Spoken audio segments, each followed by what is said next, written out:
কাপড় চোপড় সোয়েটার গায়ে দেও শীত, শীতই ভাঙছে না।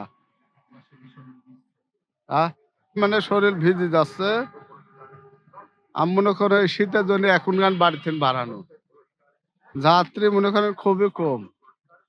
শীতের মধ্যে লোকজন অত বাড়াচ্ছে না, আমরা এখন এই পেটের দায়ে বাড়াইছি। সকাল থেকে যে ঠান্ডা আমাদের চাপাই থেকে আসার সময় রাস্তায় অনেক কুয়াশা, রিপোর্ট ঠান্ডা। ঢাকা থেকে আসার সময় রাত্রে যে অবস্থা আছে মানে দারকুড়ির অবস্থা, সামনে কিছুই দেখা যায় না, খুব বেশি অনেক বেশি কুয়াশা। ঠান্ডার জন্য অনেক খুব বেশি ঠান্ডা।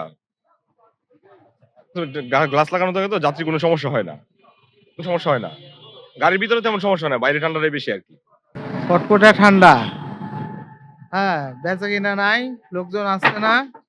হ্যাঁ, রাত্রে আরো বেশি ঠান্ডা, কুয়াশা বেশি, তখন লোক আসে না। প্রচন্ড শীত, শীতের কারণে লোকজন কম, আমাদের ভাড়াভুটিও কম হচ্ছে এবং রাস্তাঘাটে লোকজন খুব কম দেখা যাচ্ছে। ওই জন্য খুব শীতের জন্য বাড়ি দিয়েই থেকে বের হতে হচ্ছে। ভাড়াভুটিও কম, আবার সময়ও কম, সকালে 2টা পর্যন্ত টাইম দেওয়া হয়। শীত বেশি, আমাদের কাজ কাম নাই, ঠান্ডার থেকে বাড়িতে কষ্ট হয় খুব। আর তো বেলা ফেরে আসি, তারপরে এই যে কম্বল টম্বল পাইলে একটু ভালো হয়। আমরা খুব কষ্টের মধ্যে আছি।